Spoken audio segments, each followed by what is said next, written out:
tardes. Bienvenidos a la segunda sesión sobre lingüística materialista que estamos organizando desde el Instituto de Lingüística Materialista, que aunque tiene sede en España, pues tiene carácter universal con todos los hermanos de América Latina, los compañeros de Italia y de otros países que están trabajando muy bien este paradigma distinto al que se difundió sobre Ferdinand de Saussure, ¿de acuerdo? Estas sesiones se enmarcan, como digo, en un proyecto mayor que, por ejemplo, edita la revista Refracción, que ahora voy a intentar ponerles en pantalla. Esta revista tiene un carácter semestral, pero está abierta con 2 números anuales para que vayan participando personas de distintos países, pero que puedan publicar en español. Y hemos publicado hasta ahora 3 números, como digo, que están abiertos. Por ejemplo, el actual es de enero hasta junio, que se publica el siguiente. El siguiente número, que será el cuarto, es homenaje al catedrático de la Universidad de Lausanne, en Suiza, Patrick Seriot. Estamos en un proceso de traducción de artículos suyos y de sus discípulos en la Universidad de Lausanne, muy importantes para difundir la lingüística materialista. Estos artículos están publicados originalmente en francés y en inglés, por tanto ahora al traducirlos al español, pues pueden tener potencialmente pues millones de lectores hispanohablantes que de otra forma pues no acceden fácilmente a estos contenidos, que incluso a veces hablan o traducen ellos artículos del ruso, originales de los años 20, años 30, y por tanto es importante que tengan una difusión fuera de ese ámbito no hispano, ¿no? Y ahora podemos tener esa oportunidad. La otra web que quería compartir con ustedes es pues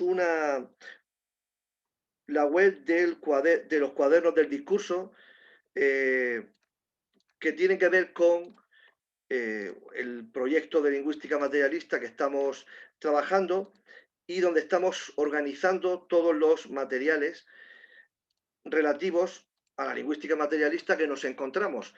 Es una web en construcción siempre, donde pueden ver, por ejemplo, las distintas escuelas que han interpretado el materialismo histórico o tienen influencia materialista.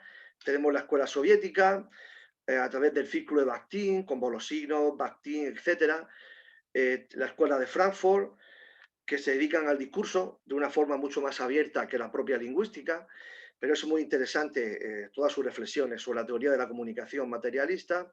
La escuela semiótica italiana, de la que Giorgio Borrelli es uno de los eslabones, de los más jóvenes eslabones de esa escuela, discípulo de Susan Petrilli, de Augusto Ponzio y ellos a su vez de Ferruccio Rosilandi. También tenemos materiales sobre la escuela francesa de análisis del discurso, con Péchet, Lacan, Foucault, etc. Ya ven que es una página web con un concepto amplio de lo que es el materialismo y las ciencias del lenguaje, la sociolingüística crítica, con Bernstein, Holiday, etc. La lingüística crítica, con Hodge, por ejemplo. Y por último, el epílogo, que es el análisis crítico del discurso, que es una de las teorías más en boga y que parten las teorías de Van Dijk, de Norman Fairclough, y tienen que ver también con el materialismo histórico. Bien, ahora les voy a anunciar las próximas sesiones de lingüística materialista previstas. El día 22 de abril, poco más de un mes, tenemos la presentación del libro de Giorgio Borrelli, que está hoy también con nosotros, es profesor en la Universidad de Bari, Italia. Su libro reivindica y actualiza la figura del gran semiótico y lingüista italiano Ferruccio Rosilandi, y como digo, Borrelli es también continuador de esta gran escuela de semiótica y lingüística. También hablan de economía, de sociología, etc. Lo presentará este acto del 22 de abril, como digo, nuestro compañero Eduardo Chávez.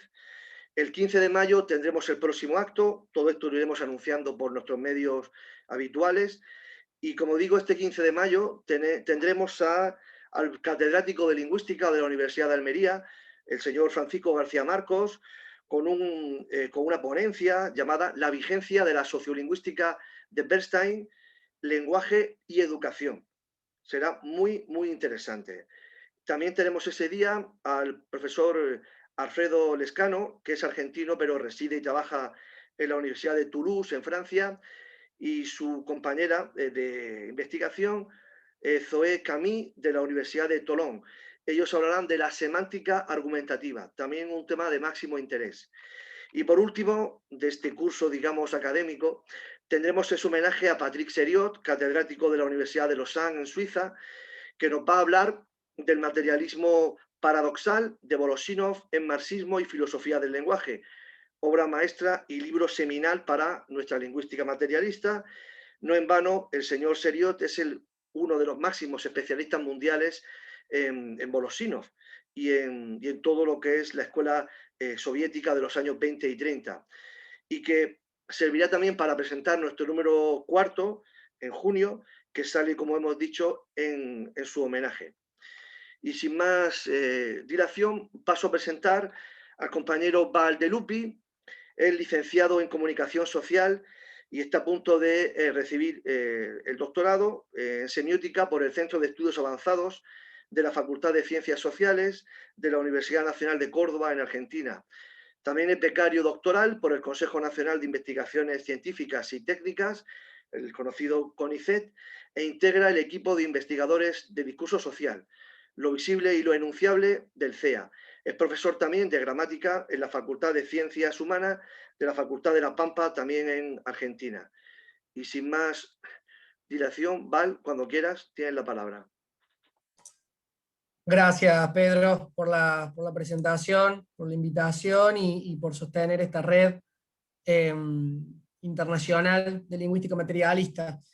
Bueno, espero que se me escuche bien. Tengo un vecino que justo a esta hora se le ocurrió armar un recital de Guns N' Roses y está con la guitarra, pero espero que me escuchen bien. Cualquier cosa, Pedro, vos me decís. Bueno. Bien, decía, es un placer estar acá y compartir con Pablo Salerno también esta comunicación, desde Córdoba, en mi caso, desde Córdoba, Argentina. Yo voy a presentar esto que titulé Perspectiva sociosemiótica, lectura de Angeno y Verón. Para los argentinos y argentinas no va a ser una novedad, evidentemente, pero bueno, de eso se trata también, lo hablamos con Pedro, de que cada una pueda presentar lo que trabaja, lo que investiga, desde su perspectiva, en mi caso en Córdoba, para personas que están en distintos lugares del mundo. Bueno, está Giorgio ahí de Italia, hay gente de Grecia, gente de España, bueno, de México, así que muchos no conocerán qué es esto, así que bueno, bienvenido sea que pueda introducir esta perspectiva sociosemiótica en esta comunicación de hoy. Bien, igual que Rocío Flax, en la sesión pasada yo voy a hacer algo muy introductorio, muy general. Nos llevaría muchas sesiones a hablar de cada autor, de Angeno y Verón, pero la comunicación que yo me propongo hoy es la siguiente. Yo armé esta exposición en tres momentos. Un primer momento donde voy a explicar los orígenes de la sociosemiótica, un segundo momento donde me voy a detener en el pensamiento, en las teorías de Marc Angeno y Eliseo Verón, que son los pensadores que de algún modo le dan sustento también a esta perspectiva, a partir de los cuales partimos para hablar sobre los discursos, sobre la discursividad social. Y en un tercer momento voy a modo de cierre y de síntesis a puntualizar, ¿no?, en algunos aspectos que tienen que ver con cómo se relaciona esta perspectiva y estos autores con la semiótica material, con la lingüística materialista, lo cual es un desafío, ¿no?, porque a diferencia de otros oradores que van a estar en estas sesiones, donde por ahí trabajan en escuelas donde hay mucha más relación, mucho más vínculo, como es el caso por ahí de los que trabajan en la escuela italiana Rosilandi, o los que trabajan Piaget, o el Círculo Baxtiniano. Bueno, la perspectiva sociosemiótica dista bastante en un punto de de algunas ideas del materialismo y de las ilusionales, viene como a cuestionar a varios de esos autores, pero bueno, me parece que es interesante también como para discutir. Bueno, arranco. Ahí creo que está. Bien, bueno, ¿qué entendemos por sociosemiótica? Básicamente, es una definición inicial, es una perspectiva que se preocupa por estudiar, por analizar la producción social del sentido en un tiempo histórico, en un contexto histórico determinado, entendiendo siempre los discursos como hechos sociales, históricos, políticos, culturales, ¿no? Eso podría ser como un puntapié. Una cosa que hablamos con Paula Salerno, que va a hablar después que yo, es que justamente nuestras dos comunicaciones tienen algo en común, y es que, en mi caso, por ejemplo, esta perspectiva sociosemiótica tiene mucha influencia de la Escuela Francesa de Análisis del Discurso, ¿no? Ahí ya empezamos a ver cierta vinculación con la temática de estas sesiones, ¿no? Y Paula también va a poder contar algo similar, como la Escuela Francesa de Análisis del Discurso influye en su propio trabajo. Bien, ¿cuáles son los orígenes de la sociosemiótica? Bueno, decimos que la sociosemiótica empieza en los años 50, pero que empieza a haber escritos, digamos, sistemáticos a partir de los años 60. Las influencias que tiene la sociosemiótica son principalmente, bueno, el modelo althuseriano de ideología, que van a cuestionar mucho. Ya vamos a ver en breve cómo Verón y Jangenot cuestionan a ese modelo de ideología como sistema, la lingüística de Saussure, ¿no? La Escuela Francesa de Análisis del Discurso, como decía recién, y hay algunos autores fundamentales que inspiraron a autores, en este caso como Jangenot y Verón, por nombrar algunos: Barthes, Bakhtin, Rosilandi, Kristeva, Lodman. ¿Cómo se construye esta idea sociosemiótica, de semiótica social, digamos, en Latinoamérica y Argentina? Bueno, algunas claves de eso tienen que ver con que algunos de los semiólogos argentinos se formaron en Francia, evidentemente. El más destacado quizá de ellos es Eliseo Verón, ¿sí? Y se pusieron a dialogar con las teorías francesas, digamos, a cuestionar, en algunos casos, como ya voy a mostrar, y a seguir algunas tradiciones también, ¿no? En la ciudad de Córdoba, y me detengo acá específicamente porque a veces desde ciertas localidades, desde ciertas provincias, se habla como si se estuviera hablando de todo el país, ¿no? Se está generalizando muchas veces, y en realidad en Córdoba sucede algo muy singular, que ya voy a mostrar con esta perspectiva sociosemiótica.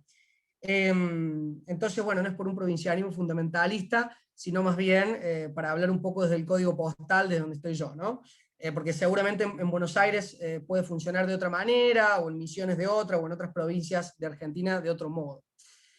Particularmente en Córdoba, lo que sucede con la sociosemiótica, bueno, hay un antecedente destacable que es Luis Prieto, ¿sí? Que va a tener también un vínculo muy especial con Marc Jangenot. Es un investigador, un semiólogo muy importante. Y una discípula de Luis Prieto va a ser María Teresa Dalmaso, acá la conocemos como Marité Dalmaso, que es quien quizá ha empujado más aquí en Córdoba para que en las universidades y en los posgrados se trabaje desde una perspectiva sociosemiótica, ¿no? María Teresa Dalmaso, que hasta hace poco era la presidenta de la Asociación Argentina de Semiótica, tuvo mucho que ver en la fundación de una maestría muy famosa que hubo en la ciudad de Córdoba, que fue la maestría en sociosemiótica, y que dio paso luego al doctorado en semiótica, que es donde yo me formé, digamos, y que hoy lo dirige Sandra Saboini y un equipo enorme. Es decir, con todo esto quiero decir que en Córdoba hubo una preocupación y hubo un trabajo sistemático para que el doctorado y la maestría estuviera orientado al pensamiento de Jangenot y Verón en esto que llamamos también sociosemiótica. Mientras tanto, en Buenos Aires, y bueno, Pablo me podrá corregir alguna imprecisión desde allá, había otros investigadores muy significativos, como Eliseo Verón, Oscar Traversa, Oscar Steinberg y Carlos Sindar, y en el 74 fundan la revista Lenguajes, que es una revista muy importante también para la construcción de una perspectiva sociosemiótica en Argentina, porque dentro de sus preocupaciones estaba estimular el desarrollo de una teoría del modo de producción de las significaciones. Claro, estos investigadores se dan cuenta de que dentro del campo del lenguaje, los estudios del lenguaje, había una dependencia enorme con las teorías europeas, entonces se propusieron también poder generar teoría propia, ¿no? Y es así que a partir de los años 70, podemos decir, se empieza a consolidar esto que llamamos sociosemiótica en Argentina, y que siempre decimos, ¿no?, que mientras en algunos lugares de Europa Occidental predominaba la marca greimaciana, inmanentista, bueno, en Argentina y en algunos lugares de Latinoamérica se estaba pensando desde esta matriz, ¿no?, más sociosemiótica. Bueno, aportes de la sociosemiótica, destaco así uno cortito. Busca centrar, digamos, la mirada en los dispositivos de la construcción de sentido, que aparecen en cada contexto histórico, entendiendo que la disputa por lo simbólico discursivo es fundamental en la construcción de todo fenómeno social.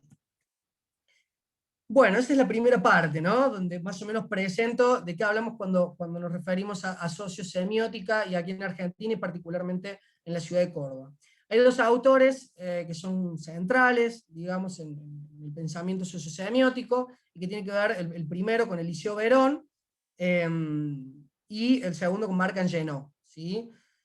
Acá, bueno, es interesante esto que funciona como casi un epígrafe, esta cita de Verón, ¿no? Dice: lo que llamaría la ilusión inmanentista deriva del hecho de que la semiología se ocupó, sobre todo en sus comienzos, del discurso lingüístico, bajo la inspiración de una teoría lingüística a la vez descriptiva y no discursiva, ¿no? Acá ya vemos un poco la propuesta veroniana, ¿no? Ese libro que está ahí es como su libro central, digamos, que se llama El servicio social, fragmento de una teoría de la discursividad. Y acá tenemos a Marc Angenoux, ¿sí? El belga canadiense, como se suele decir, que ha escrito mucho en francés, y que, bueno, tiene otra formación distinta a Verón, pero que también ha estado vinculado a estudios franceses, pero bueno, ya voy a entrar en eso. Bien, antes de empezar con cada autor, lo que quería decir, este es el libro de Marc Angenoux. Este libro se tradujo aquí en Córdoba. María Teresa Dalmayo junto a Norma Fatala fueron una de las traductoras, este libro y otro que voy a mostrar en un ratito. Y hay una cuestión, porque la introducción de este libro, de algún modo, se busca como introducir la problemática sociosemiótica a partir del pensamiento de Angenoux, vinculado, ¿no?, a las ideas de Verón.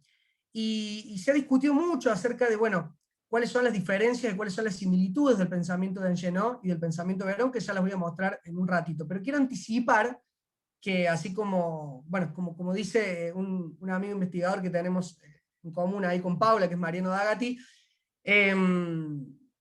justamente puede haber más diferencias que semejanzas por ahí, ¿no?, entre Angenoux y Verón. Yo no sé si más diferencias, lo que sí sé es que las diferencias son muy importantes, digamos, y que hay que reconocerlas porque hay diferencias epistemológicas muy importantes. Pero sí, los dos autores son parte de esto que llamamos, no como un todo homogéneo, sociosemiótica.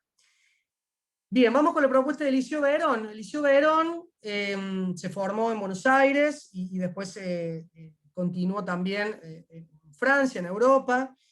Él, en el libro que les mostraba recién, en su capítulo Fundaciones, se propone cuestionar la lingüística saussuriana y quiere rescatar algunos elementos de la teoría de Frege y directamente se mete de lleno, como decimos acá, con Charles Sanders Peirce. Es decir, él toma la teoría de Peirce, ¿sí?, y le agrega, podríamos decir, una matriz sociológica, social, ¿no?, para elaborar lo que él va a llamar y lo que llamamos ahora teoría de los discursos sociales. Así como Peirce pensaba todo el tiempo en tríadas, Verón va a ser un poco lo mismo, ¿no?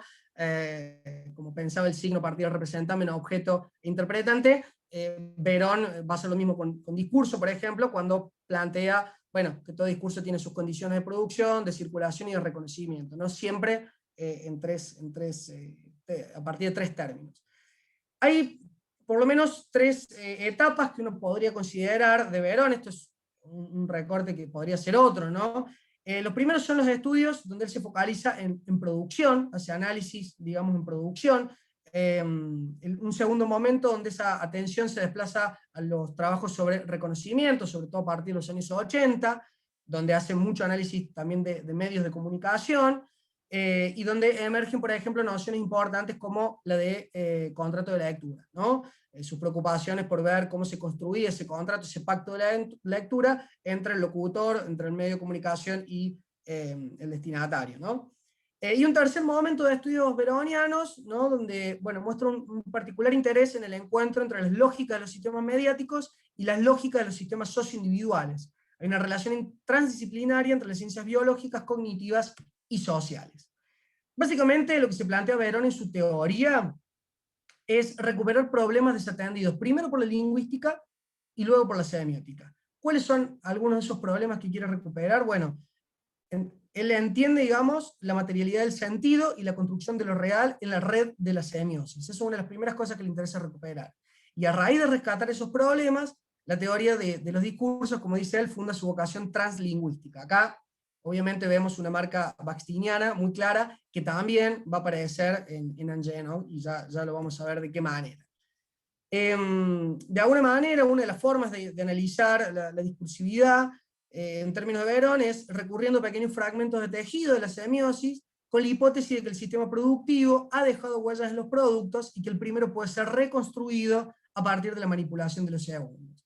Bueno, también pasando en limpio uno podría decir que cuando uno analiza un discurso va a detectar ciertas marcas, y esas marcas devendrán huellas cuando se pongan en relación con sus condiciones de producción.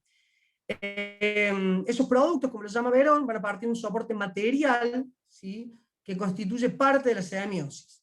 Bueno, acá doy una primera definición de discurso como una configuración de espacios temporales de sentido.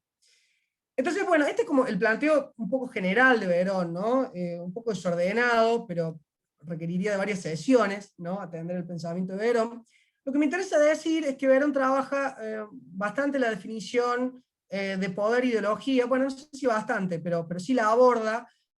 Para él la ideología está o puede ser observada en las condiciones de producción, mientras que el poder se vincula con los efectos del discurso. Y acá, por supuesto, entra Foucault a jugar un papel importante con la noción de poder, ¿no?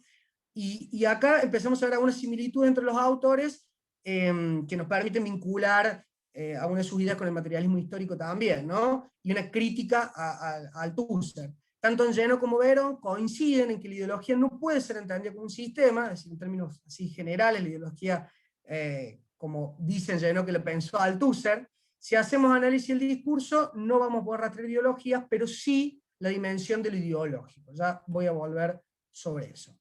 Y por último, me interesa decir, para los colegas, las colegas, que Verón tiene trabajos notables sobre el discurso político, escribió un libro muy importante que se llama Perón o Muerte, con Silvia Sigal, y también, bueno, algunos textos como La palabra adversativa, donde propone ciertas cajas de herramientas, digamos, para analizar el discurso político, ¿no?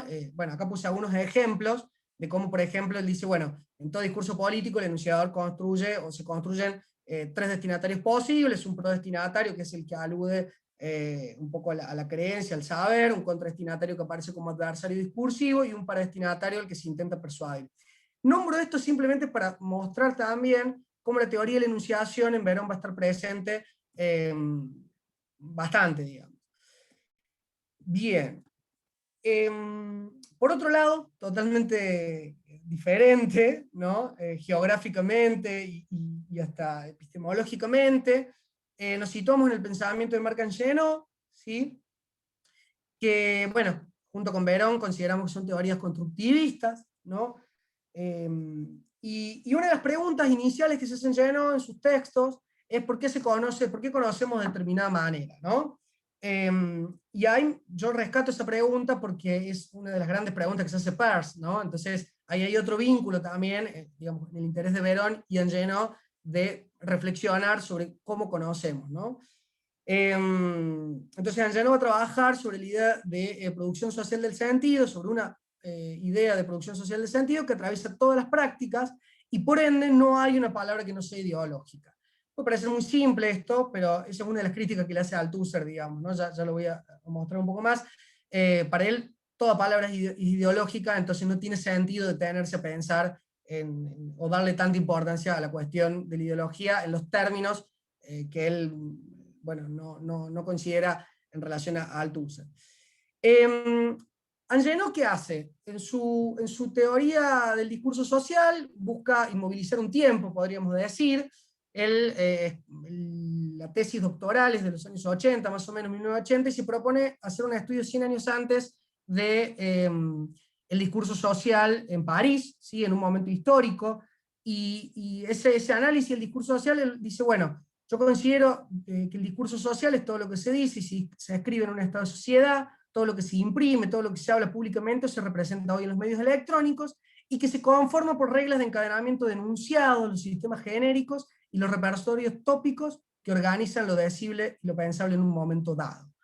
Entonces él se propone, digamos, en esta idea de inmovilizar un tiempo, analizar todo aquello que se dijo, que se escribió, que se imprimió en un estado de sociedad. Hoy sería imposible, digamos, hacer eso, ¿no? El mismo Angenot después va a decir que esto era una muestra en un punto y no era la totalidad de todo lo que se dijo, porque también en esa época inclusive era imposible.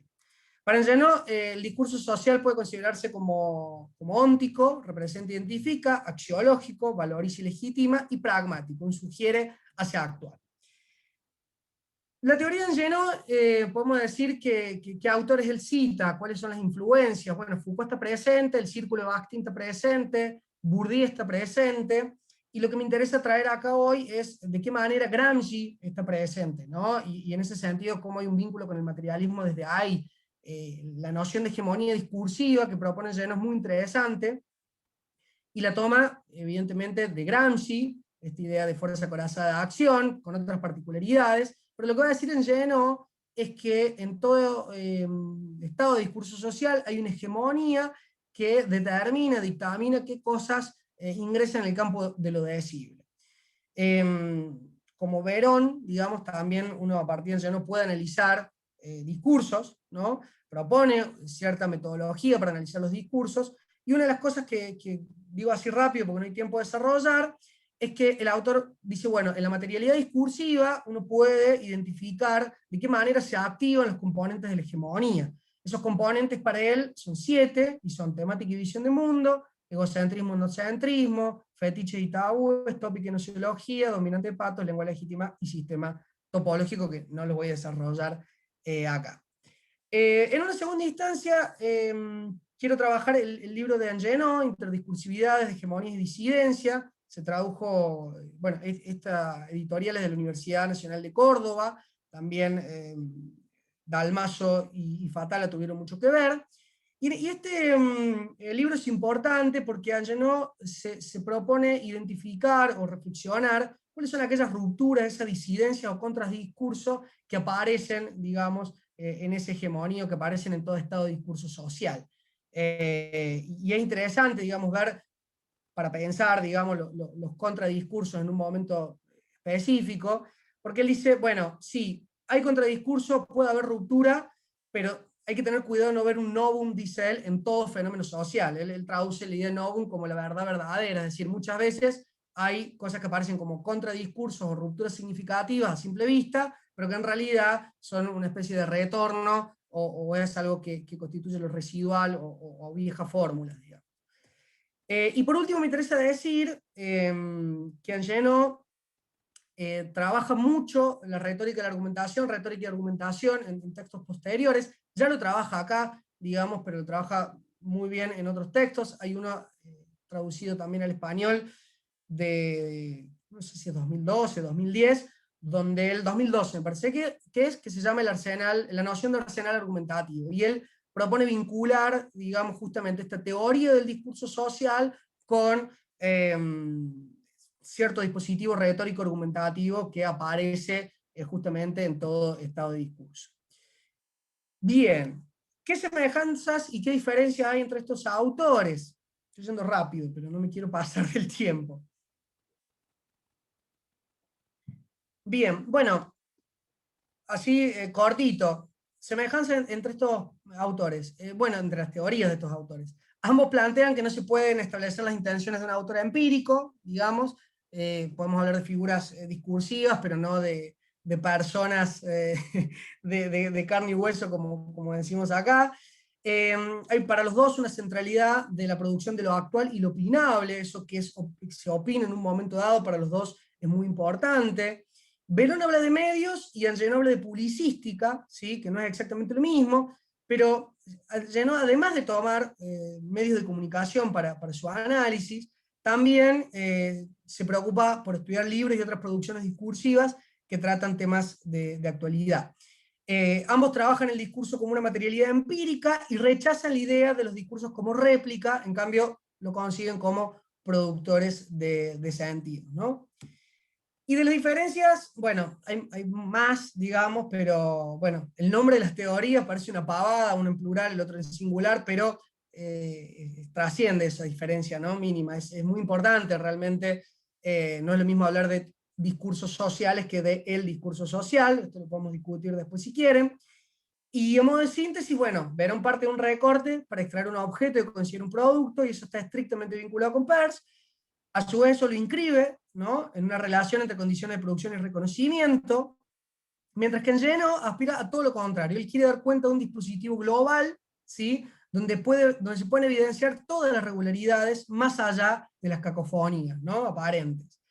Mientras Verón quiere hacer un recorte y ver los cambios en el tiempo, un desfasaje, Enlleno trata de movilizar un tiempo, ver un estado de discurso. Y ya para terminar, porque sé que estoy al límite, un poco hablando con Pedro, la propuesta era puntualizar al final sobre, ya lo fui diciendo, ya fui dando algunas claves, pero mostrar qué relación pueden tener esta teoría y esta perspectiva, estas teorías y esta perspectiva con la lingüística materialista. Y yo lo dividí en dos, como para conclusión, ¿no? Bueno, la relación con el materialismo histórico primero se presenta con Althusser, ¿no? Hay una crítica de ambos al concepto de ideología. Verón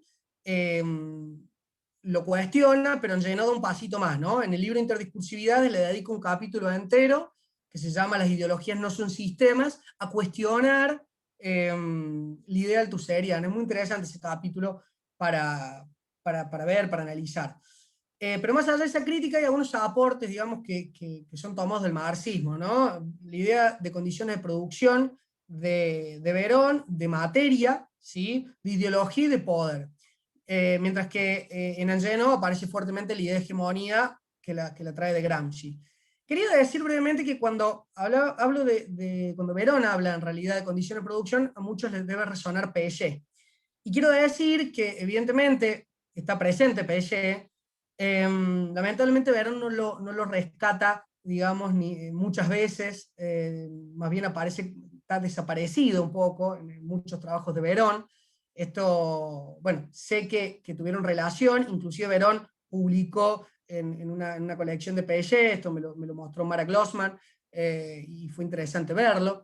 Y además quiero decir que salvo en Buenos Aires, donde ha habido maestras notables como Elvira Arnoux, Alejandra Vitale, bueno, y otras personas, salvo en Buenos Aires, en el resto del país, por lo que yo conozco, fundamentalmente en Córdoba, Piaget es prácticamente un desconocido, no se conoce, no es el caso no es lo que sucede en Brasil, por ejemplo, con todo el trabajo que ha hecho Eni Orlandi y que continúa Mónica Sopi, ¿no?, Fontana. Es decir, para que ustedes se den una idea, el libro Las verdades evidentes de Piaget, así lo titularon aquí, de 1975, se traduce recién en el año 2016 en Argentina, ¿no?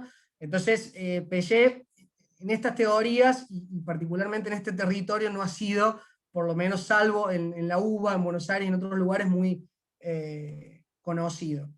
Y después, relaciones con la lingüística hay varias, anoto algunas, ¿no? Por supuesto que tanto Verón como Angenot se detienen en la materialidad lingüística, pero van un poquito más allá, dicen que no es la única en la que hay que indagar, justamente porque, bueno, están interesados en cuerpos, están interesados en imágenes, están interesados en distintos tipos de materialidad.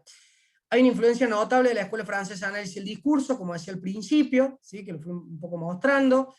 Ambos proponen una caja de herramientas de análisis que le deben mucho a la teoría de la enunciación y a la retórica griega, ¿sí? Hay una deuda ahí con Saussure para cuestionarlo, pero también para tomar algunas cosas en sus teorías, y la idea de translingüística a partir de Bakhtin, ¿no?, la idea de entender rasgos externos del funcionamiento de la lengua como diálogo vivo y no como código.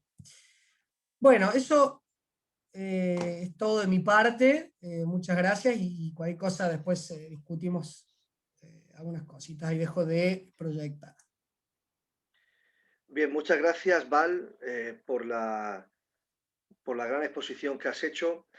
Está genial que profundices en estas dos figuras de Verón y Jean Genot, porque evidentemente en España también son conocidas y trabajadas, pero no son autores principales a la hora de abordar temas de discurso social o de semiótica aquí. Y por tanto está fenomenal toda la exposición clara y breve que has hecho, pero bastante contundente de los principios que rigen su trabajo y la relación que luego has hecho con la lingüística materialista. De hecho, yo estoy muy interesado en el libro que han mencionado de interdiscursividad, de hegemonía y la disidencia, que recuerda efectivamente a Gramsci, a Foucault, el contradiscurso, en fin, ya hablaremos de ver cómo conseguimos el libro para acá y es muy interesante, de verdad. Enhorabuena y ya si alguien quiere luego hacer alguna pregunta a Val, dejamos al final unos minutitos para hacerlo y por supuesto si alguien quiere contactar con Val a través de su correo electrónico para seguir el debate, pues seguro que está Val encantado de atenderlo. Y Sí, ahora, claro. muy bien, voy a presentaros a la siguiente ponente y es la compañera Paula Salerno. Paula es doctora en lingüística por la Universidad de Buenos Aires, Argentina, donde también obtuvo los títulos de licenciada y profesora en letras. Actualmente realiza su postdoctorado con beca de CONICET en el Centro de Estudios del Lenguaje en Sociedad de la Universidad de San Martín. Se dedica a los estudios del discurso, especialmente las relaciones entre lenguaje, memorias e identidades en torno a la Guerra de las Malvinas. Es docente de semiología en la Universidad de Buenos Aires y ha sido docente también en distintas universidades de Argentina y en la Universidad de Sao Paulo. Yo, Paula, recuerdo, claro, con tristeza, la Guerra de las Malvinas, por cierto, y recuerdo que enseguida, a los pocos años, fue el Mundial de Fútbol, donde la final, ¿no?, fue entre Argentina e Inglaterra, y yo, niño, le preguntaba a mi padre, pero papá, si se han matado en la guerra, ¿cómo ahora van a jugar al fútbol? ¿Cómo van a hacer esto? Y bueno, en la final, cuando Maradona marcó los golazos aquellos, dice mi padre, mira cómo lo han resuelto. Claro, es como me explicaba a mí de niño la tristeza que pasó a raíz de la guerra de las Malvinas, que tú me acabo de enterar que estás trabajando y seguramente nos podrás comentar alguna cosa, ¿verdad? Cuando quieras, Paula. Sí, sí. Hola, Pedro, muchas gracias por la invitación y por la presentación. Hola a todas. Bueno, voy a compartir la pantalla. Me dicen si se ve bien. Se ve el PowerPoint, ¿verdad? Sí. Bueno, mi presentación tiene un título un poco amplio. Es las relaciones entre los estudios del discurso y la memoria colectiva y tiene que ver básicamente con mi trabajo de investigación doctoral, postdoctoral y con algunas cosas que hice antes, pero bueno, básicamente el objetivo es hacer un aporte en relación con lo que ya presentó Val, que es pensar un poco cuáles son los aportes de la vertiente francesa del análisis del discurso, podríamos decirle francófona, si tenemos en cuenta, en Genot, y cómo influyen en investigaciones que se pueden desarrollar de forma novedosa quizás, desde los estudios del discurso en un sentido un poco más amplio, ¿no? Entonces, mi presentación va a incluir, por un lado, una introducción breve del análisis del discurso francés, el AF, a partir de ahora. Después voy a decir cómo se suele trabajar la memoria desde el análisis del discurso en su vertiente francesa. Y finalmente voy a proponer algunas preguntas o tensiones que fueron surgiendo en mi investigación para después cerrar con las propuestas que tienen que ver con lo que estoy investigando ahora. O sea, van a ver que, en definitiva, el recorrido de esta presentación es análogo en algún punto a mi recorrido como investigadora, porque la primera parte tiene que ver con mi enfoque en el doctorado, y a medida que fui terminando el doctorado y pensando en la siguiente etapa, me empecé a preguntar algunas cosas sobre mi enfoque, metodológico y teórico, y bueno, todo esto resultó en una investigación que estoy haciendo ahora desde un enfoque bastante diferente, digamos. Bueno, entonces, primero, una introducción al análisis del discurso. En primer lugar, el análisis del discurso digamos, francés surge en los años 60 en Francia, ¿no? A fines de los años 60. Ahí, bueno, el nombre se lo debemos a Jean Dubois, que hizo una traducción de un texto de Sally Harris y quedó ahí análisis del discurso en francés. Y las obras fundantes son estas dos que están acá, que tienen que ver con, bueno, que son de Piaget la primera, análisis automático del discurso, y el número 13 de la revista Langage, que estuvo dedicado por completo a esta disciplina. Y si se fijan, la primera obra de Piaget, esta palabra automático, tiene que ver con que había la primera propuesta tenía que ver con un análisis más cuantitativo, ¿no? O sea, él proponía un análisis más automático de los textos con ayuda de herramientas informáticas, que bueno, yo pienso que es un poco lo que hace el análisis computacional ahora, ¿no? Pero bueno, después en una segunda etapa se tornó a una perspectiva más cualitativa.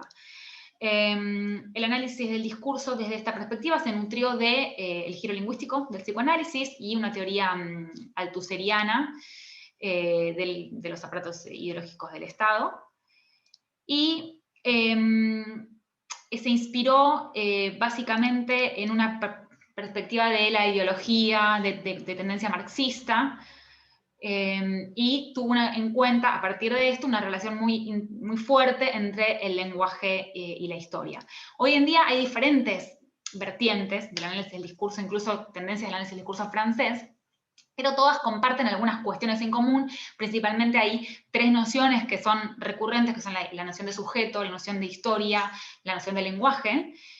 Y hay una constante preocupación por la articulación entre el discurso y lo social, ¿no? Cuando hablamos de lo social, hablamos de las condiciones de producción, pero también de, bueno, instituciones o diferentes prácticas de la vida social, ¿no? Y me interesa resaltar sobre todo la noción de sujeto, que es central porque es diferente de la postura estructuralista, digamos, o sea, no se busca una teoría del sujeto hablante, sino que hay una teoría no subjetivista del lenguaje, ¿no? Y según esta perspectiva, el sujeto no es voluntario de lo que dice, o no tiene un control total sobre su discurso, sino que está atravesado por la ideología, ¿no? O está atravesado por el discurso en tanto ideología. Bueno, y otra cuestión que también es importante de la escuela francesa es que los análisis que están inspirados en Michel Piaget y Michel Foucault consideran el discurso como una práctica social. ¿Qué significa esto? Significa que es en el discurso y por el discurso cómo se producen y reproducen las relaciones de poder.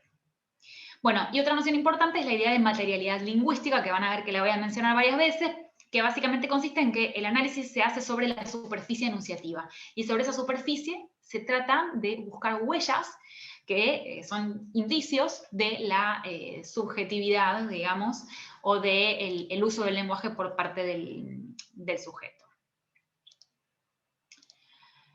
Bueno, y hay algo importante que, bueno, entre los referentes del análisis del discurso francés tenemos a Dominique Mengenor, Amosy, Plantin, Charodot, Angenot, bueno, y en Latinoamérica, como ya mencionó Val, Elvira Arnoux es un referente, entonces hay una obra de ella que me parece que es importante tener en cuenta, que es Análisis del discurso, modos de abordar materiales de archivo, más allá de la cantidad de obras que ella escribió, pero ahí hay algo que es importante que ella retoma como cuestiones fundamentales de esta vertiente del análisis, que son la idea de que el análisis del discurso es una práctica interpretativa y es un campo interdisciplinario. Y esta idea de lo interpretativo es interesante porque, bueno, Piaget ya decía que lo que se ponía en juego al hacer análisis de discurso era justamente construir interpretaciones, ¿no?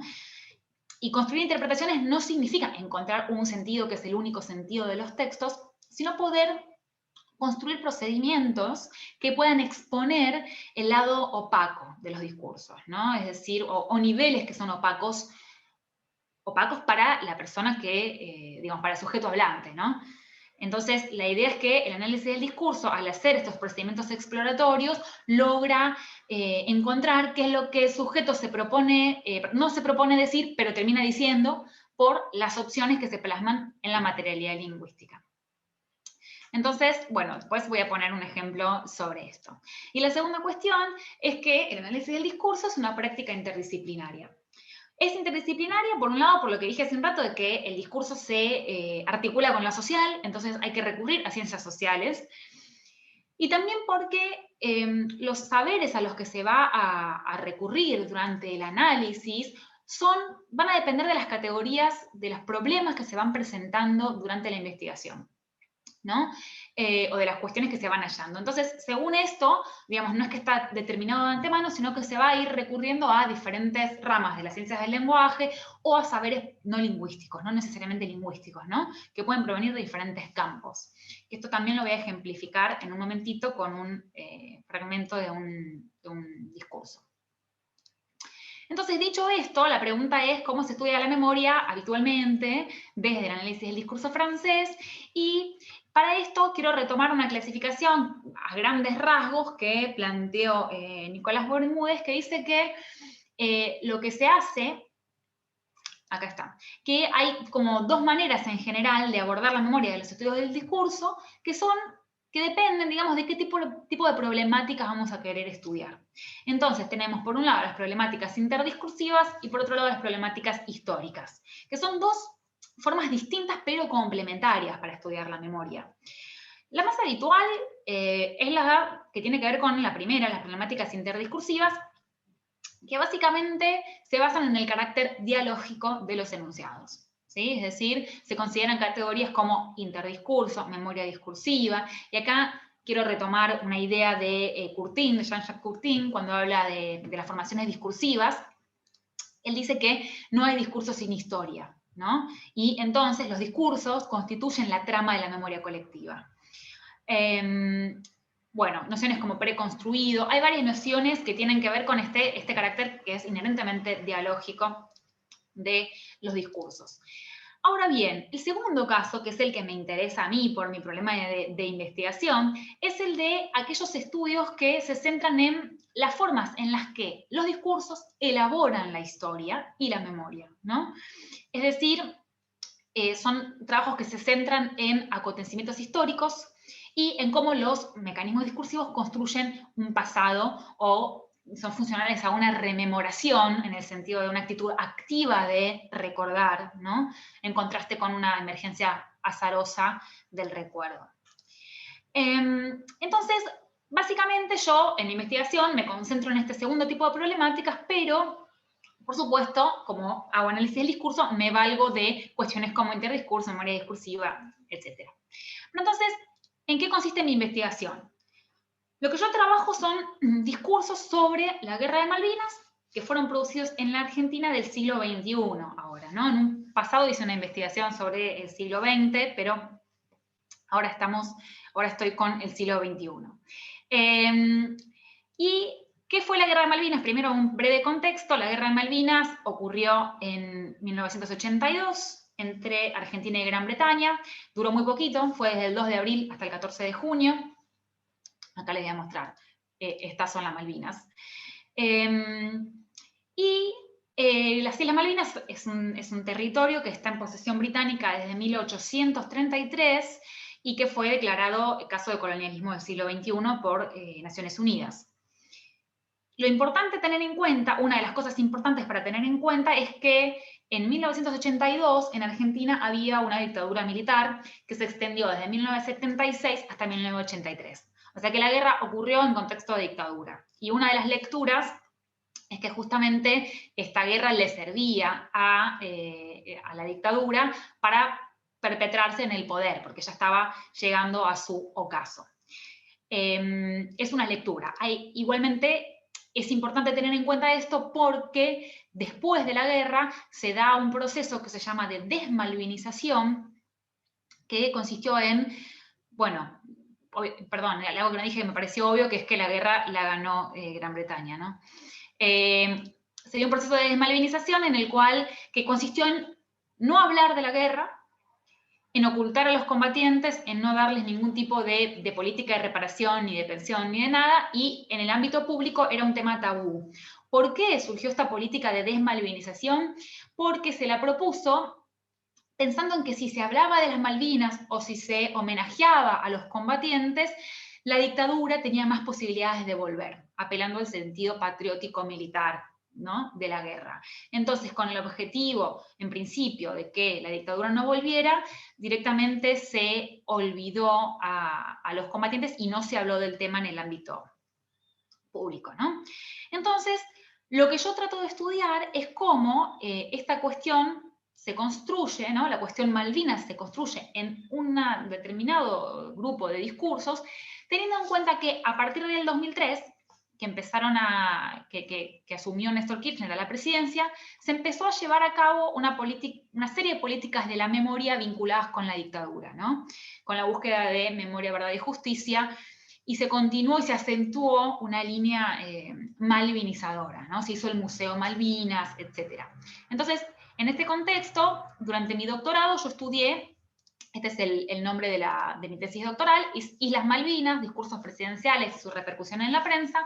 Entonces lo que yo estudié fue discursos de conmemoración que se producían cada 2 de abril, que en Argentina es feriado por el día de homenaje a los caídos y veteranos de la Guerra de Malvinas, y tomé discursos políticos, ¿no? Discursos políticos considerados que se producían, en las circunstancias en las que se producían, ¿no? Definí discurso político porque se producía en determinados ámbitos, a cargo de personas políticas, por temas que ocupan un lugar importante en la agenda pública, etc.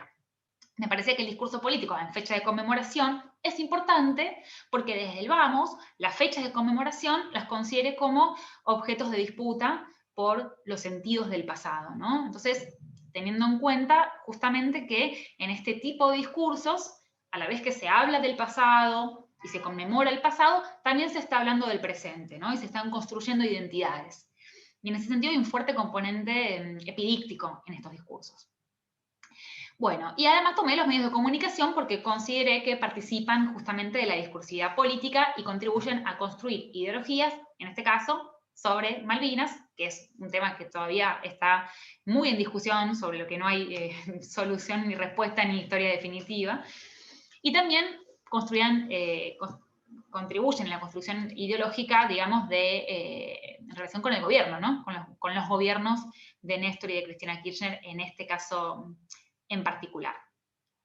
Entonces les voy a poner un breve ejemplo de cómo apliqué esta idea de análisis interpretativo interdisciplinario en el corpus, ¿no?, que constituía estos discursos presidenciales.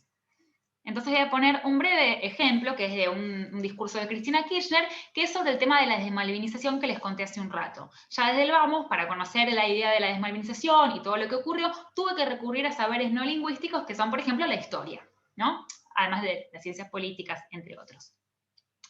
En este fragmento podemos ver cómo hice un análisis sobre la materialidad lingüística. El fragmento dice, es que eran tiempos, como les decía, en los cuales se quería olvidar y ocultar lo que había pasado en un proceso de desmalvinización que comenzó en el país el mismo 10 de junio, cuando trajeron prácticamente escondidos de las islas a los que habían ido a combatir.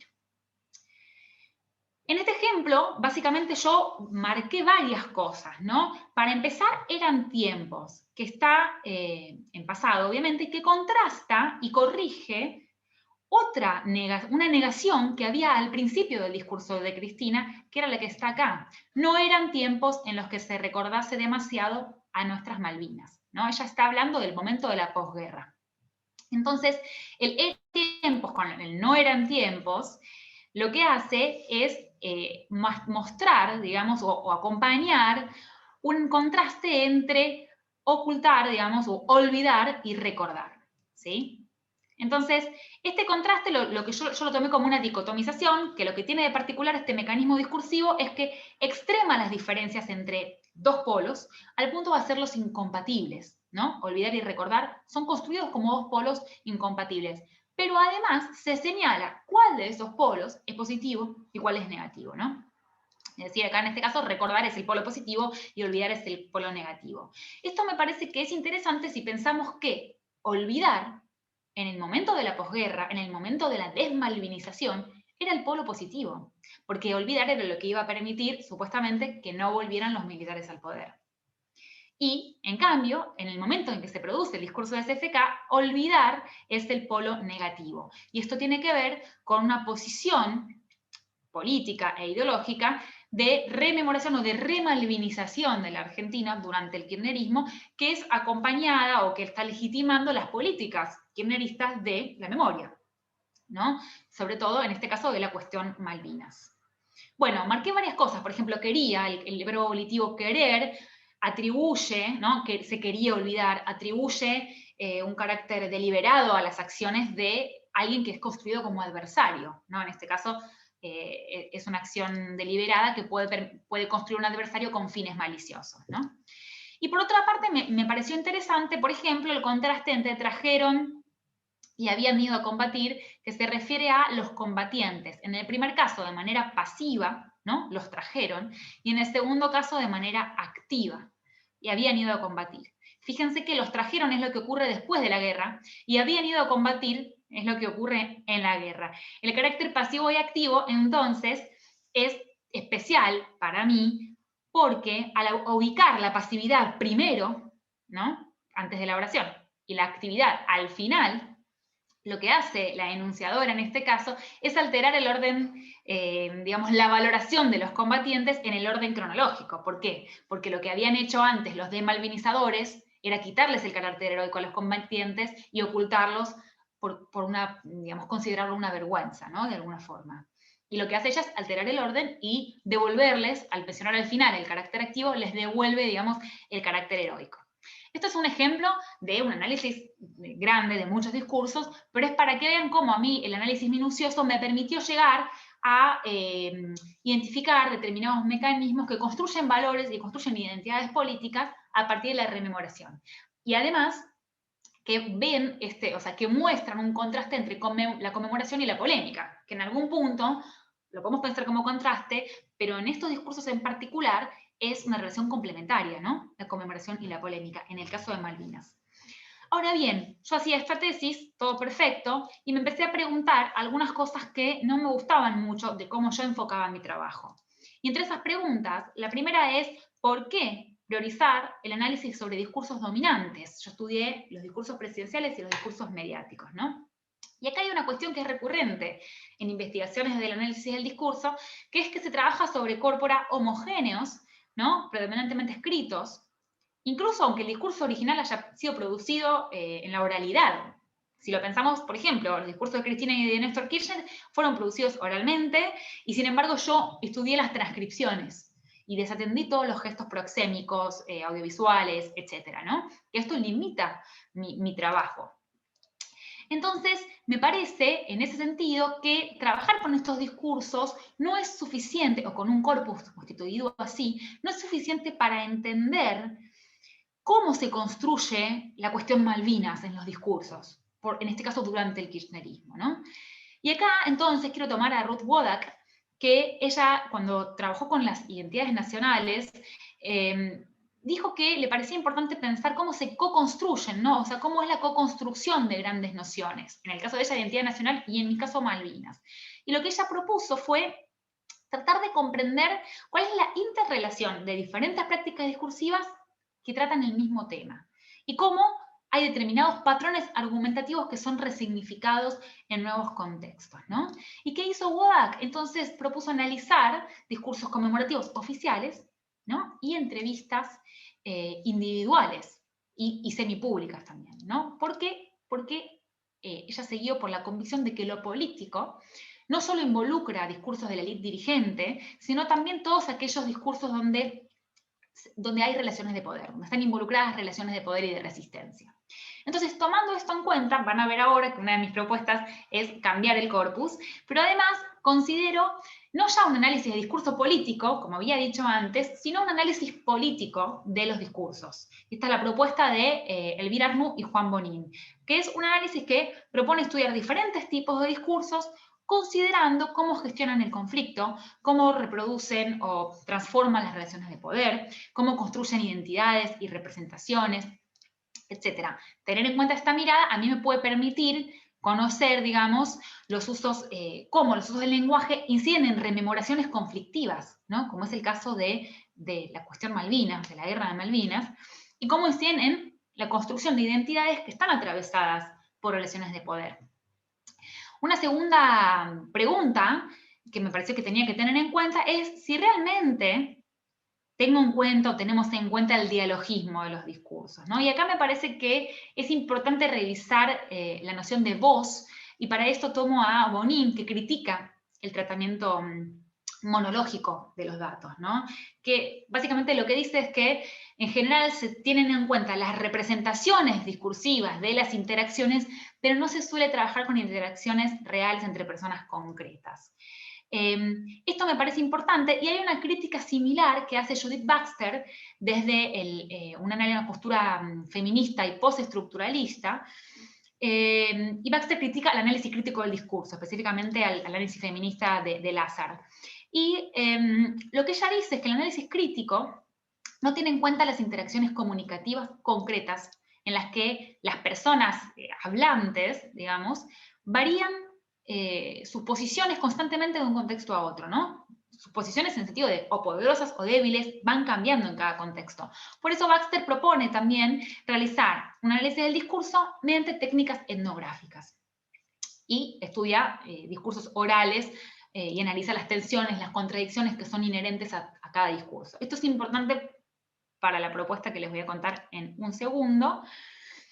Y la tercera cuestión tiene que ver con la agentividad, si tiene o no tiene agentividad el sujeto hablante, que es un tema que, bueno, ya fue tratado también en la sesión pasada, y el punto es que algunas vertientes del análisis del discurso desestiman la agentividad y desestiman la singularidad de los sujetos hablantes y de los discursos, ¿no?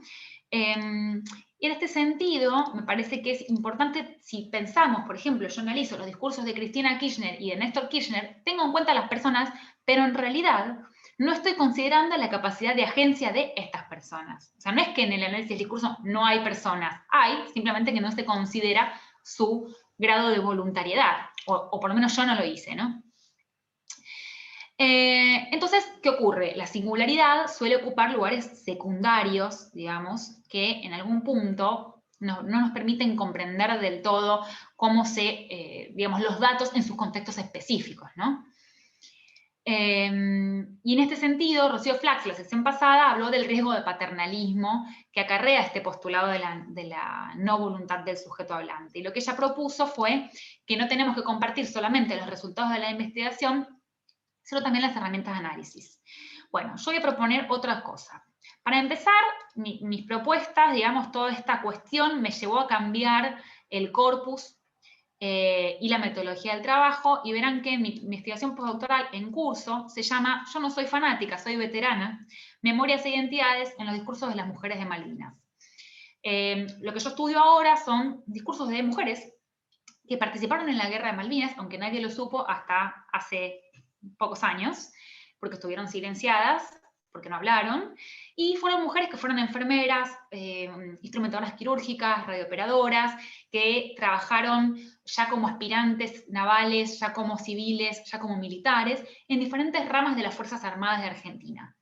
Y lo que yo propongo ver es cómo se construyen memorias sobre Malvinas, pero que emergen desde voces no dominantes, sino alternativas, ¿no? Sobre este pasado. Y tomé específicamente a las mujeres que se autodefinen como veteranas de Malvinas, ¿no? Se dicen, yo soy veterana. Después me di cuenta, ahora ya sé que ser veterana no es algo muy claro y que es una noción que está en conflicto entre diferentes mujeres, pero bueno, ese es lo que estoy justamente investigando. Entonces, con esto lo que hago es estudiar textos concretos, en situaciones concretas, teniendo en cuenta la singularidad, ¿no? O las tensiones entre la singularidad y la regularidad, entre discursos dominantes y discursos alternativos.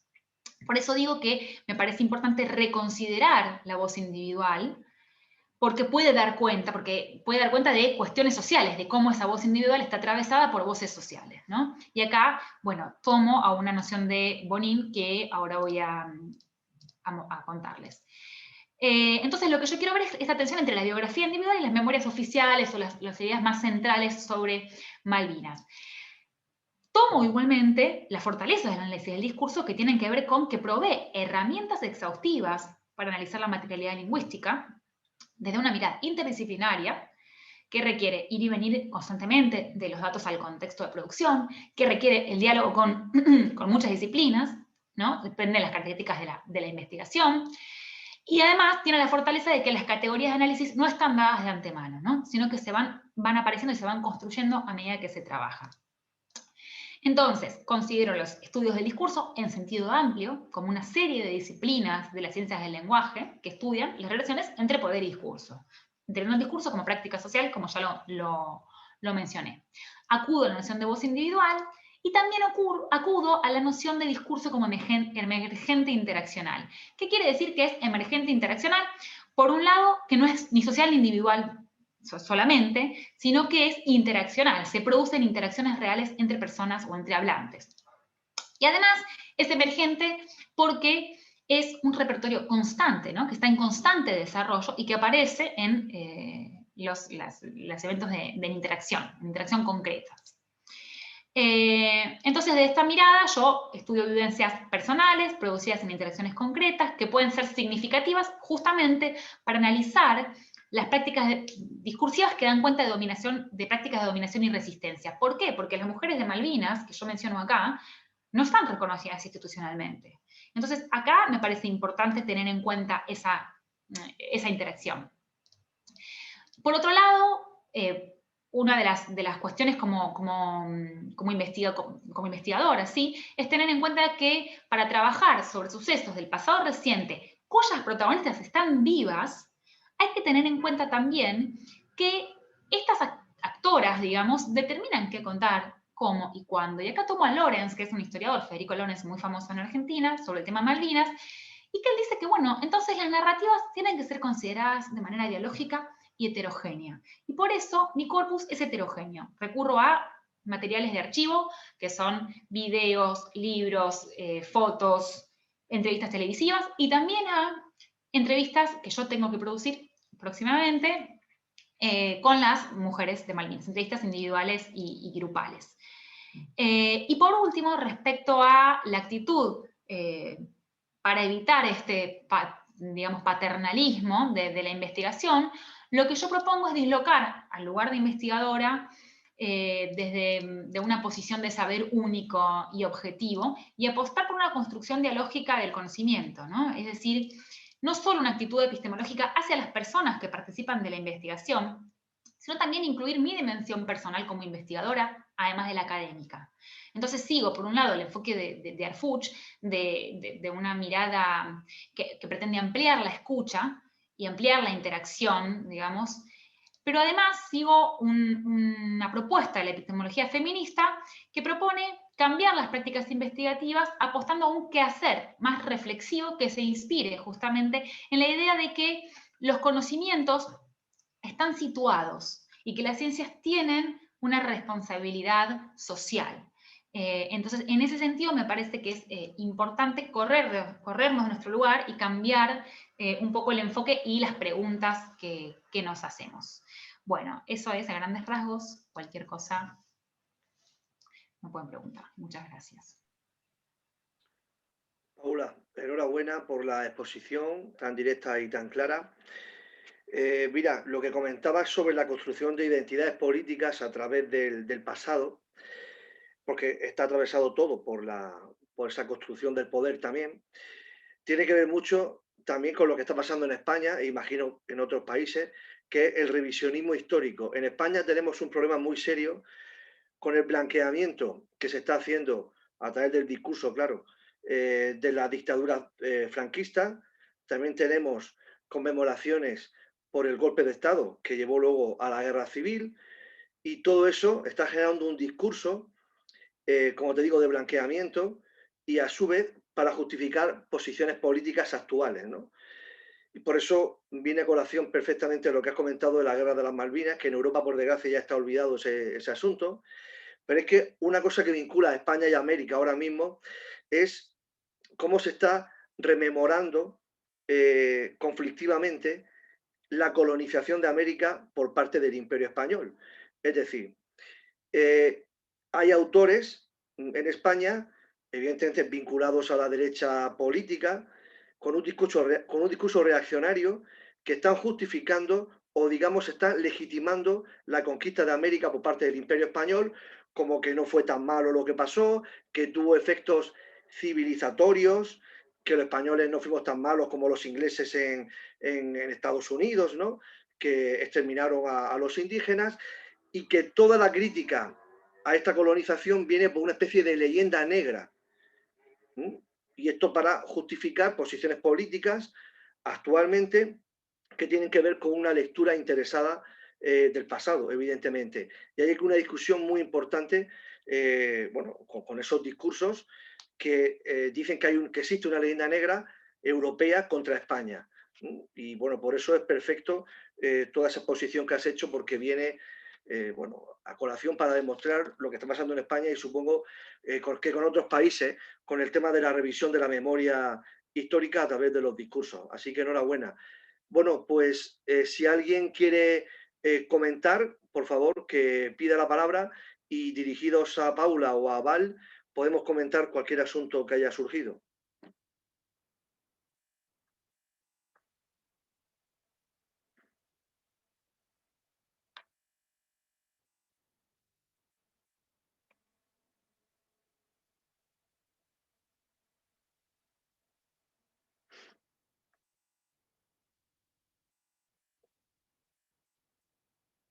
Susana Barcia, te da enhorabuena, Paula. Dice que es muy reconfortante ver que no soy la única que cuestiona el enfoque y la metodología de investigaciones iniciales para enfrentarse a nuevos retos. Si alguien quiere, yo creo que podéis hablar activando el audio, ¿eh? Y si no, lo activo desde aquí. Daniel Fuentes quiere intervenir. Voy, Daniel, a ver si yo puedo activarte. Mira a ver ahora, Daniel. Buenas tardes. Sí, buenas tardes. ¿Se me escucha? Perfectamente. Muchas gracias. Bien, pues tal y como he dicho antes, os he dejado por escrito, pues me ha encantado la exposición, Paula. Entonces, en parte yo estoy trabajando algunos episodios desde el punto de vista del discurso y la memoria, sobre todo de la emigración en España, o desde España a países como Francia, Suiza y sobre todo Alemania. Y bueno, el comprobar que estamos más personas que hacemos algo parecido, pues siempre es reconfortante. Yo tenía un par de preguntas concretas en relación con tu exposición, y una de ellas es, dado que has dado el giro desde lo que es el análisis de los discursos que circulan más, como la prensa y todo esto, que es una forma de análisis que le encanta, análisis crítico del discurso, pues el giro etnográfico de contacto, de interacción, me parece extraordinario. Entonces, ¿qué nombres circulan para llamar al episodio de la Guerra de las Malvinas? Lo digo porque muchas veces yo creo que desde la sociolingüística no se cae en la riqueza que puede producir este tipo de análisis, y digamos que caemos en manos de los historiadores, ¿no? Por ejemplo, al hilo de lo que ha dicho antes Pedro, a mí me llama mucho la atención que ahora, a veces incluso solo como ese elemento se habla del golpe de Estado.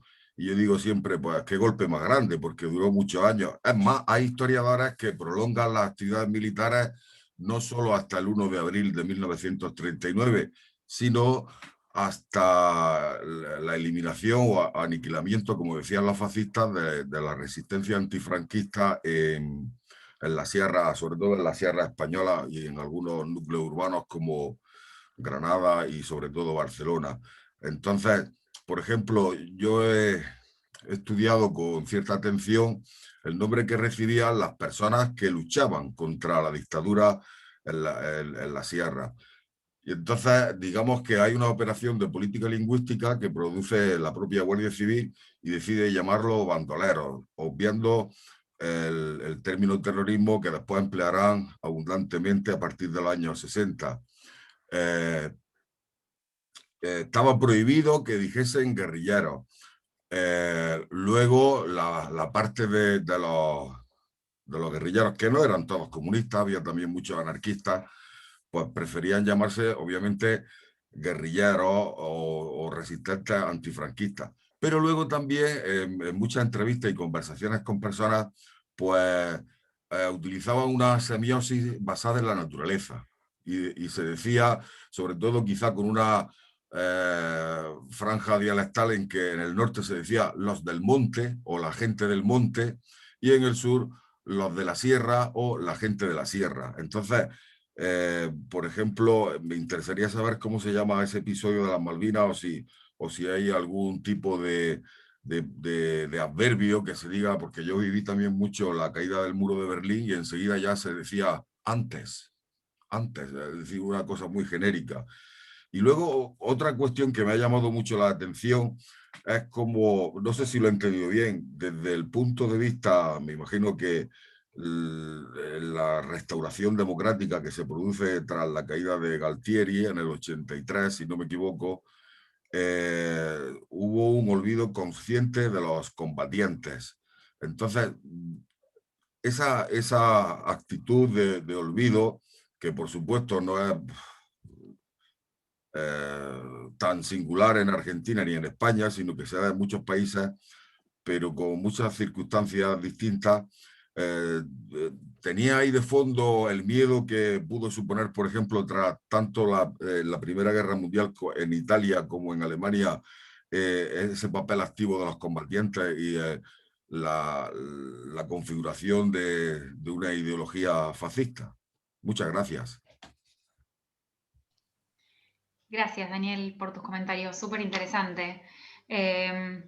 Bueno, mira, respecto a la forma de nombrar el evento o el suceso, sí, hay algunas personas, bueno, lo más común es escucharlo como Guerra de Malvinas o Cuestión Malvinas, ¿no? Porque, ya te digo, las Malvinas están en disputa desde antes de la guerra de 1982. Otra forma de llamarlo es conflicto del Atlántico Sur, que en realidad es la forma más, qué sé yo, enciclopédica, vamos a llamarlo. Y de hecho, entre las mujeres militares que participaron en la guerra, ellas dicen que se llama conflicto del Atlántico Sur, no guerra. Pero hay otro tema de disputa sobre los nombres que es muy importante, que tiene que ver con los combatientes. Los combatientes de Malvinas, cuando terminó, bueno, en la época de los 90 o con la lucha de los organismos de derechos humanos, había una idea de que eran chicos de la guerra, ¿no? Se les decía chicos.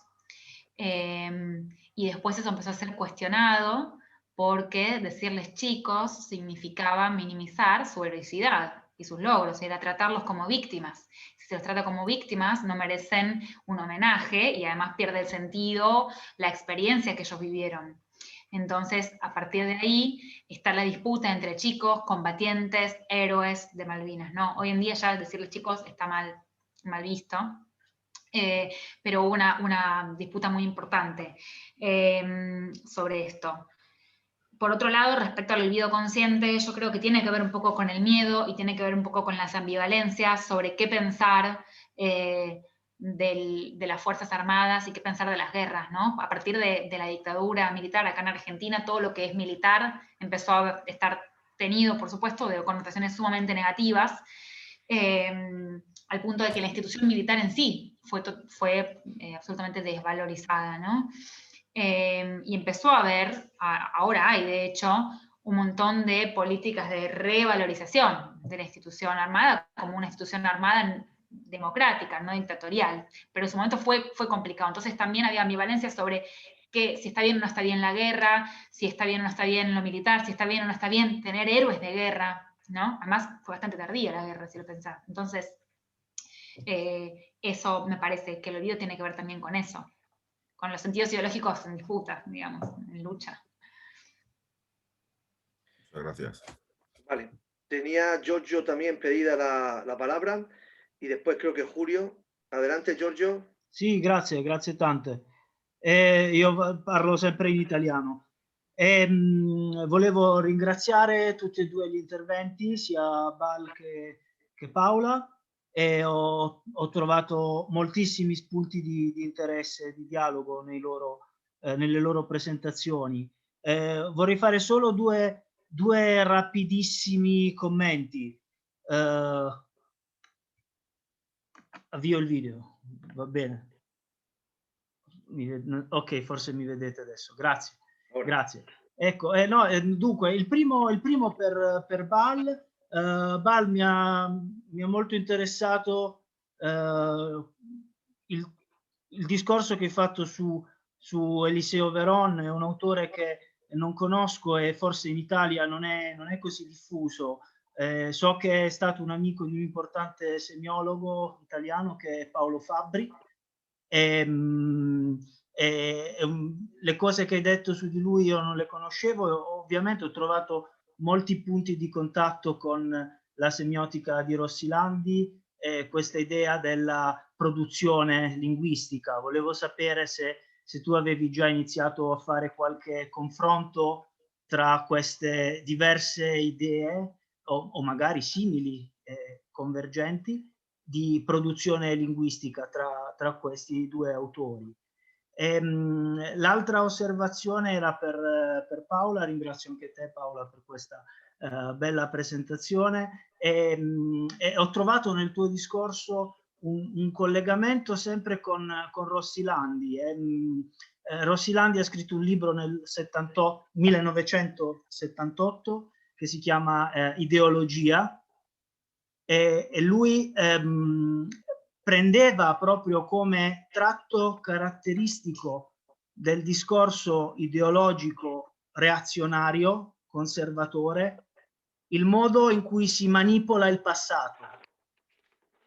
E si opera, il discorso reazionario, conservatore, opera sulla dimensione, dice lui, dice Rossilandi, semantico-denotativa del passato, cioè la denotazione, che sarebbe l'oggetto, possiamo dire, come la cosa ultima, l'oggetto, quello che non cambia, la realtà, se vogliamo, ma è un concetto molto vago che andrebbe approfondito. Però appunto il discorso reazionario pone il passato come qualcosa di immutabile e esercita il suo controllo attraverso questo discorso, cioè un discorso che presenta il passato come una cosa immutabile e che doveva andare così, doveva succedere in quel modo, e costruisce il suo potere su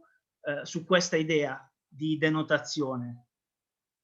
Ecco, questa era un'osservazione che mi è venuta e grazie ancora per le vostre presentazioni.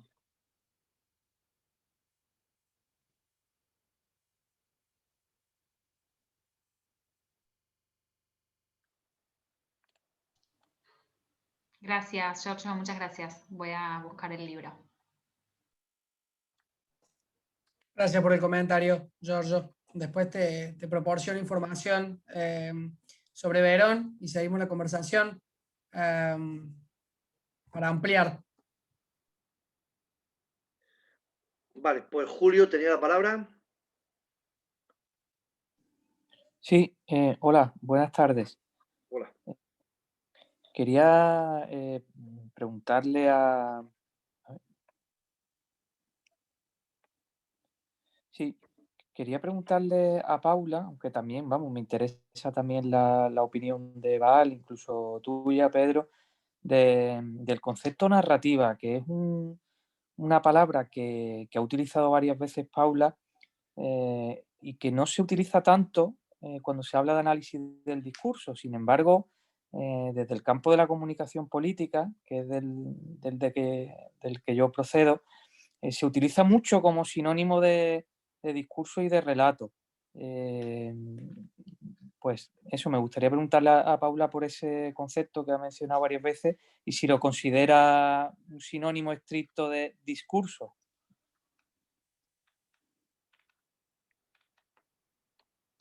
Ahí va. Bueno, sí, narrativa lo tomo desde... No, es un concepto que tomo de la sociolingüística en realidad, que se caracteriza por reunir dos dos eventos en secuencias temporales, ¿no? Y se diferencia del relato en el sentido de que no hay digamos, una estructura de introducción, conflicto y cierre, sino que con el hecho de que haya eventos en secuencias temporales, ya Carranza lo considera narrativa, y lo fundamental de esto es que las narrativas tienen un poder argumentativo, es decir, al indicar sucesos, personajes o caracterizar los eventos, se está orientando la argumentación de aquello que se está contando.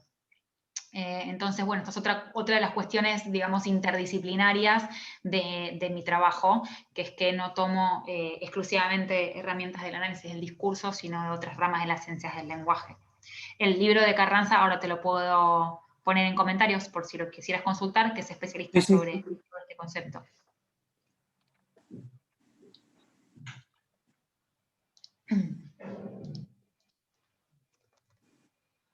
Val, ¿quieres añadir algo? No, la verdad que no. Está bien lo que dijo Paula. Ella es la más experta, digamos, en ese concepto. No quiero. Yo lo trabajo desde el audiovisual, pero no tiene que ver con la pregunta, ¿no? Ahí Bueno, puse la cita de Carranza. Gracias. Sí, tiene la cita en el chat, Julio. Sí, sí. Julio, he trabajado mucho el discurso populista, y el discurso populista, evidentemente, es sinónimo más bien de narración que de argumentación. Hay una distinción entre los argumentos, que va dirigido a lo racional, y la narración, que no va dirigida tanto a lo racional, sino a contar una historia que despierte algún tipo de emoción, de sentimiento en el receptor. Por tanto, discurso no es sinónimo, entiendo yo, de argumentación o de narración, es simplemente qué tipo de discurso están dispuestos a emplear, en este caso, por ejemplo, a nivel ideológico, y cuáles son los fines y cuál es la estrategia discursiva para usar uno u otro. Y populismo, a nivel de discurso no argumentativo, lo tenemos en todos los partidos y en todas las épocas. ¿Alguien quiere hacer algún comentario?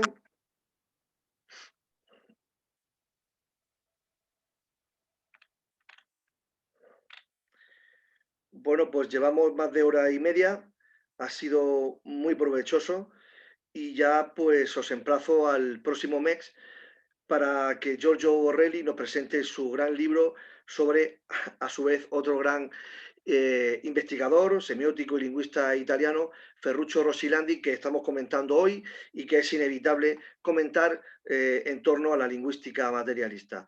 Así que muchas gracias a todos y a todas, y nos vemos el próximo mes. Un fuerte abrazo. Muchas gracias. Muchas gracias. Gracias. Un saludo.